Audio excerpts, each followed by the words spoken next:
안녕하십니까. 위즈옥션 대표 김일혜입니다. 오늘은 이제 오늘은 경매의 실전 분석을 한번 해보겠습니다. 실전 분석은 여러 가지 이제 필요 서류가 있는데요. 맨 처음에는 이제 경매의 정보가 필요합니다. 그 다음에 등기부 등본, 그 다음에 이제 또 뭐가 필요합니까? 건축물 대장, 그 다음에 이제 경매에 이제 필요한 현황조사서, 그 다음에 물건 무슨 감정평가서가 필요합니다. 이 같은 경우에는 이제 2017년도에 나왔던 경매 사건입니다. 그래서 이제 2017년 타경 3596 이렇게 임의경매 사건입니다. 임의경매는 뭐냐면요, 그거죠. 임의경매는 근저당 실행을 한 겁니다. 근저당 실행, 근저당권으로 경매 신청을 한 거죠. 경매 신청. 그거를 이제 임의경매라고 합니다. 경매 신청을. 그 다음에 이제 또 하나는 뭐냐면요, 소재지가 중요합니다. 소재지는 뭐냐면요, 경매에 걸린 물건의 주소입니다. 그 다음에 이제 매각기일이죠. 매각기는 2017년 12월 11일 날 했던 사건이고요. 이 사건을 제가 왜 말씀을 드리냐면, 경매를 얼마를 낙찰을 받아야지만 된다, 이런 거를 말씀드리고 싶습니다. 그 다음에 이제 이거는 이제 경매 사기에 해갖고 이제 전화번호 나고요.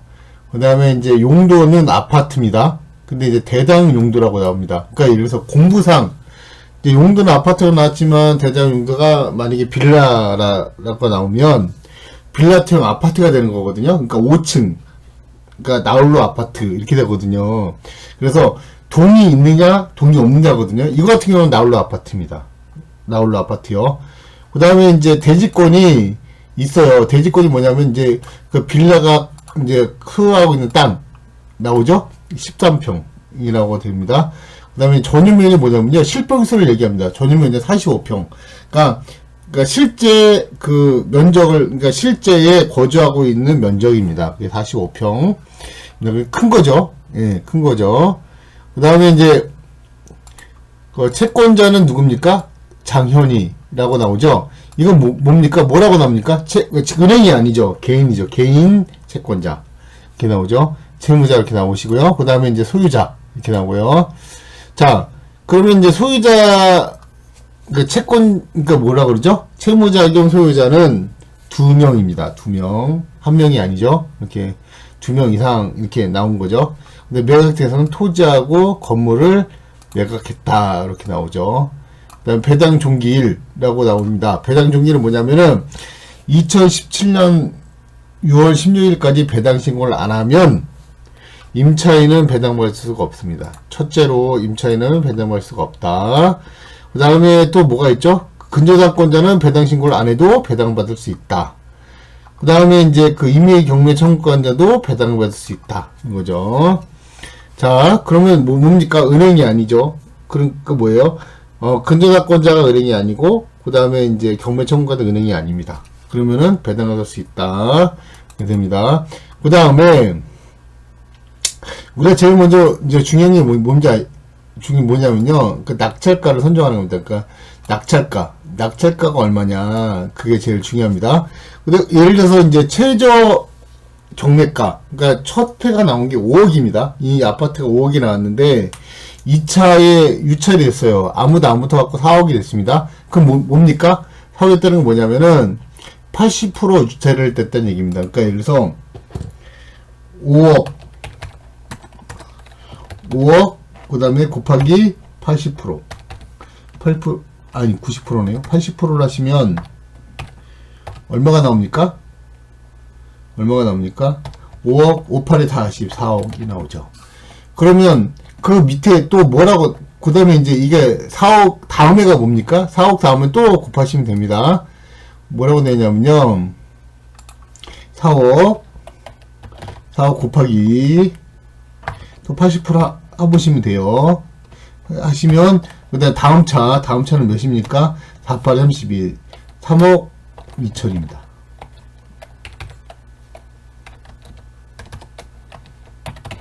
네, 그렇게 되죠. 그러면 1차가 4억, 그죠? 1차가 5억, 2차가 4억, 그 다음에 3차가 3억 2천만 원입니다. 계속 내려가죠. 이렇게 저감이 되죠. 요게 이제 1차가 되죠. 그러니까 이렇게. 그러면 이제 뭐가 됩니까? 이렇게 이제 그걸 나눠보면요. 이게 되죠. 이제 요게 1차, 요게 2차입니다. 이렇게 요거는 1차, 요거는 2차가 되죠. 네, 이렇게 됩니다. 그렇게 아시면 될 것 같습니다. 그 다음에 이제 이게 우리가 이제 제일 중요한 건 뭐냐면요. 이제 우리가 이제 낙찰 받을 때 있잖아요. 제일 먼저 내가 인수를 받느냐, 아니면 소멸시키고, 그 다음에 단독으로 소유하느냐가 제일 중요합니다. 보시면 소유권, 근저당. 요게 뭐죠? 소멸 기준도 있죠? 이게 뭐예요? 말소 기준 권리라고 합니다. 여기가 말소 기준 권리.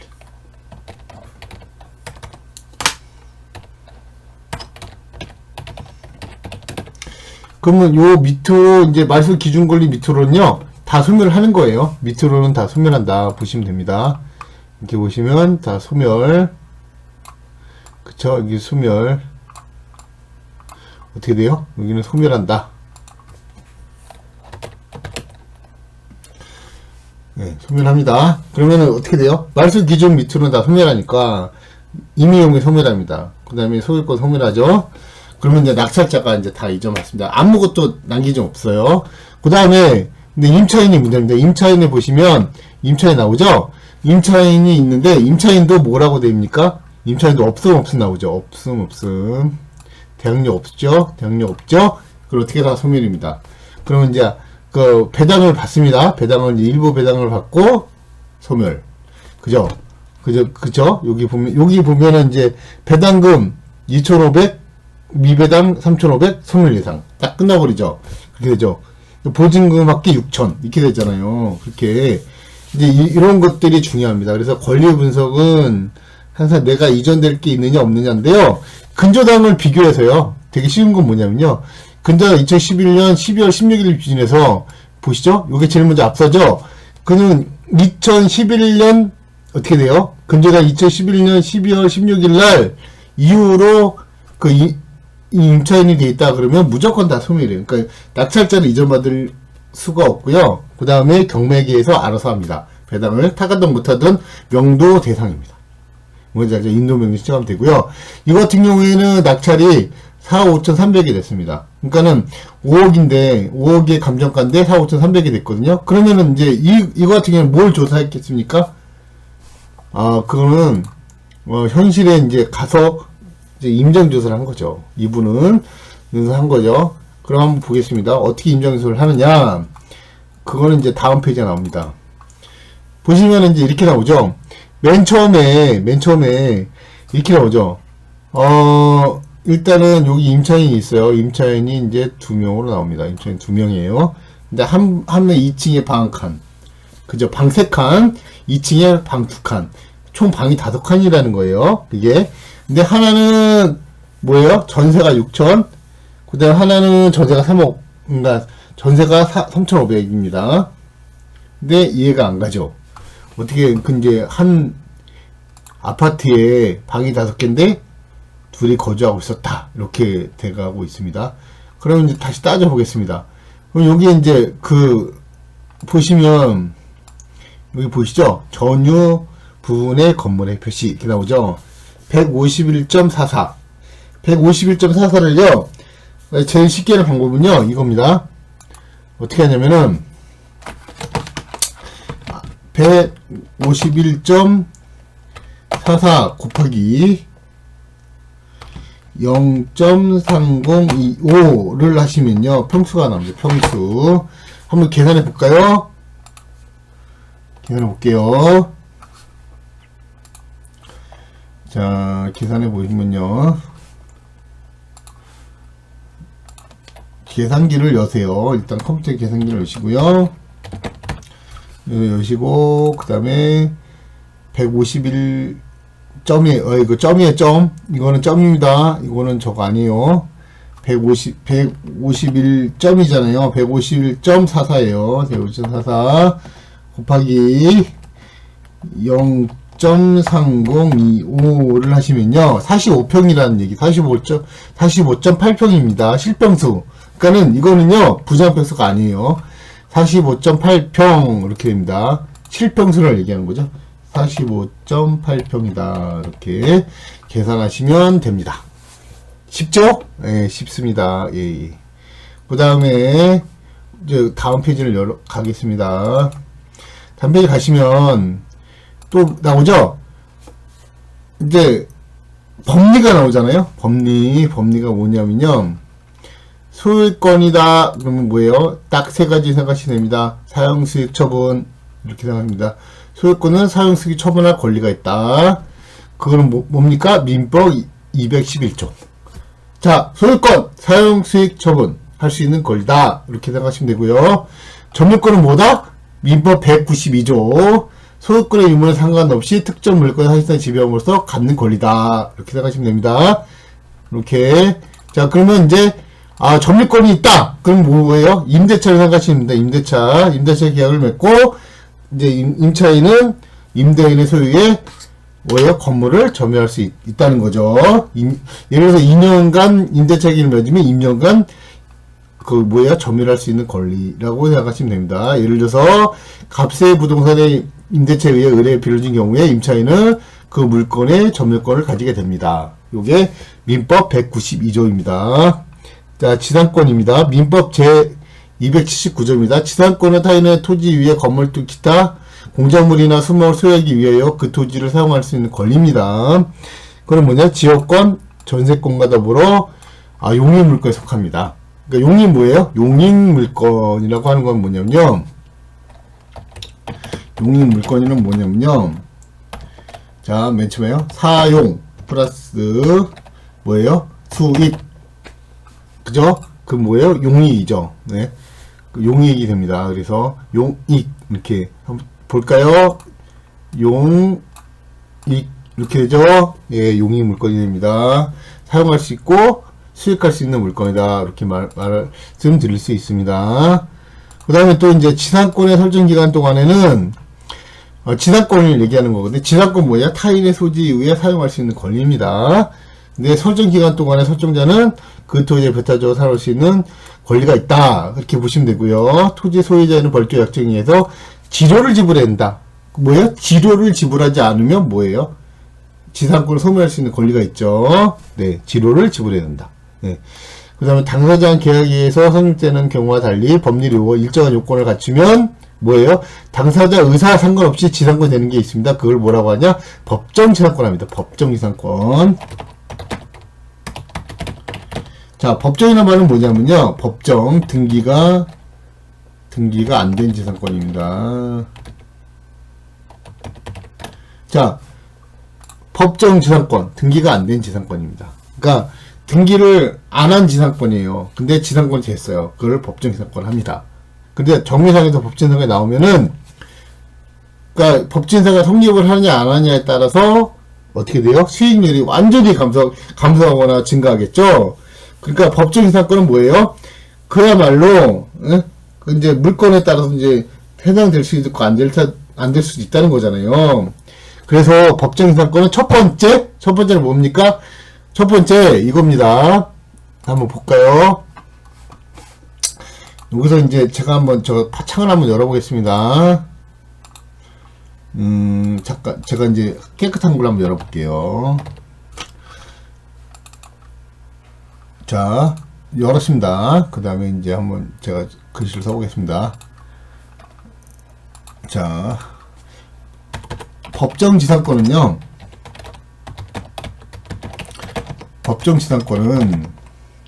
뭐예요? 첫 번째, 동일한 소유가 있어야 돼요. 동일한 소유권. 예를 들어서 이제 대지가 A고요. 대지 소유자가 A고요. 그 다음에 건물 소유자가 A입니다. A일 때, 이게 이제 경매로 변해요. 어떻게 변하냐면요. 이렇게 변합니다. 어떻게 변합니까? 대지 소유자는 A고요. 대지 소유자는 B고요. 건물 소유자는 건물 소유자는, 아이고, 이거 못잘 쳤네요. 자, 건물 소유자는, 건물은 여전히 A일 때는 어떻게 합니까? 법정지상권이 됩니다. 법정지상권이 성립됩니다. 자, 이럴 때만 법정지상권 성립이 됩니다. 근데 두 번째, 성립이 안 되는 경우가 있죠. 성립이 안 되는 게 뭡니까? 맨 처음부터 경매 나올 때 동일 소유가 아니고요. 소유자 서로 다릅니다. 소유자가 서로 다른 경우. 자, 소유자는 어떻게 됩니까? 대지 소유자가 AAO, 그 다음에 이제 토지 소유자가, 건물 소유자가 B입니다.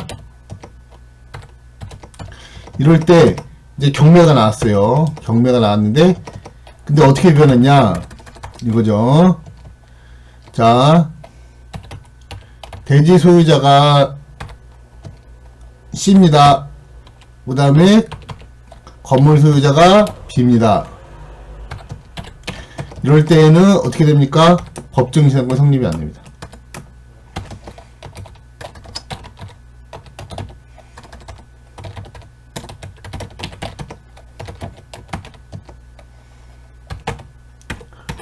자, 아셨죠? 법정지상권 성립이 되려면요, 뭐예요? 대지와 건물의 소유권자가 동일해야 된다는 거죠. 동일성이어야 돼요. 동일성. 그러니까 경매 전에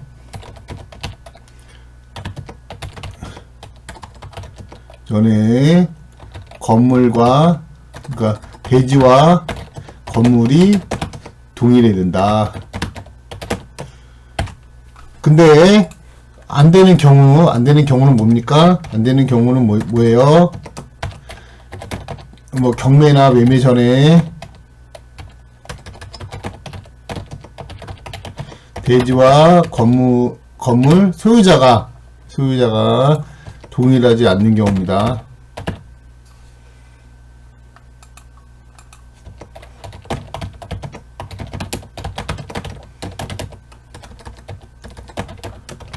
자, 이해하시죠? 그러니까 법정지상권 성립 요소가 세 가지가 있는데요. 첫 번째는 동일 소유권이에요. 그러니까 대지와 건물이 같은 소유였다가 경매로 갑니다. 경매로 낙찰을 받았을 때 이제 어떻게 돼요? 경매 진입일 때 이제 대지가 B로 바뀌고 건물이 A가 그대로 있는 거예요. 이럴 때는 법정지상권이 성립이 된다는 거죠. 이럴 때는 법정지상권이 성립이 된다는 거예요. 그죠? 이제 이해하시죠? 그 다음에 이제 두 번째요. 두 번째는 뭐냐면은 소유자가 상이한 거예요. 대지 소유자가 A고요. 건물 소유자가 B일 때 이제 경매로 이제 매각이 됐습니다. 경매로 매각이 됐다. 경매로 매각될 때 이제 대지는 C가 되고요. 건물은 여전히 B가 똑같아요. 그러면 어떻게 돼요? 법정지상권 성립이 안 된다. 그러면 법정지상권 성립불.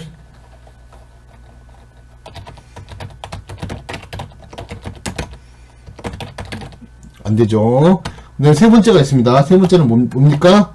이제 근저당 설정 당시에 근저당권 설정 당시에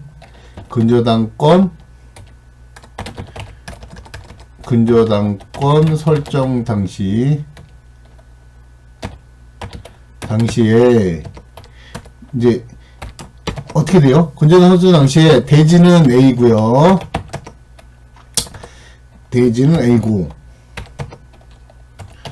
A고요. 건물은 없었을 때 얘기입니다. 건물은 없었다.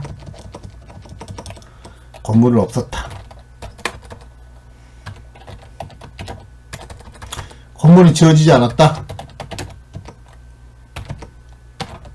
건물 없었다. 라고 했을 때, 이럴 때에는 어떻게 돼요? 대지는 이제 저걸 바뀌죠? 대지는 B가 되고, 대지는 B가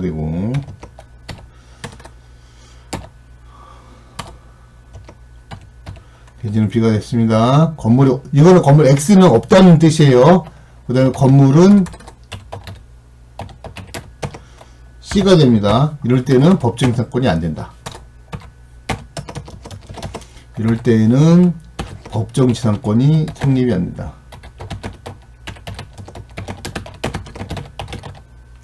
자, 되게 쉽죠? 그럼 세 가지입니다. 동일소유권자, 대지와 건물이 A예요. 근데 경매를 통해서 어떻게 돼요? 경매를 통해서 그러니까 대지는 B가 되고 건물의 A 소지 여전히 똑같습니다. 이럴 때는 법정지상이 성립을 하는데, 근데 이제 소유자 상이합니다. 맨 처음부터 경매가 개시가 되기 전에 대지는 A였고 건물 B였습니다. 근데 경매에서 대지는 C였고 건물은 B였어요. 근데 그러면은 법정 성립이 안 됩니다. 그 다음에 세 번째, 대지는 A였고 건물은 없었어요. 건물은 없었어요. 없었는데, 근데 경매를 통해서 경매나 매매를 통해서 어떻게 됩니까? 매각이 되면 어떻게 돼요? 건물은 B의 소유고, 그 다음에 대지는 B의 소유고, 건물은 나중에 지어진 거야. 나중에 C의 소유다. 이럴 때는 법정성립이 안 된다 이거죠. 그러면 법정지상권이 안 되는 거예요. X가 됩니다. 이해가 되시죠? 이렇게 정리하시면 될 것 같습니다. 그러니까 법정지상권이 안 되려면 법치권은 딱 세 개입니다. 그러니까 딱 동일 소유의 소유권이 있어야지만 그 당시에 이제 매매나 건물 이제 매매나 상속이나 그다음에 이제 공용징수 뭐 이런 것 때문에 되는데 애초부터 틀렸다 이러면은 안 되는 거라는 거죠. 그렇게 생각하면 되고, 근저당은 기준에서 건물이 없었는데 갑자기 생겨난 거예요. 그게 경매 때는 건물이 없었어요. 경매 전에는. 근데 경매 후에는 건물이 있었다. 이럴 때는 보증 안 된다. 이렇게 보시면 될 것 같습니다. 그리고 오늘은 공부는 여기까지 하고요. 쉬었다가 다음 강의 시작하겠습니다. 감사합니다.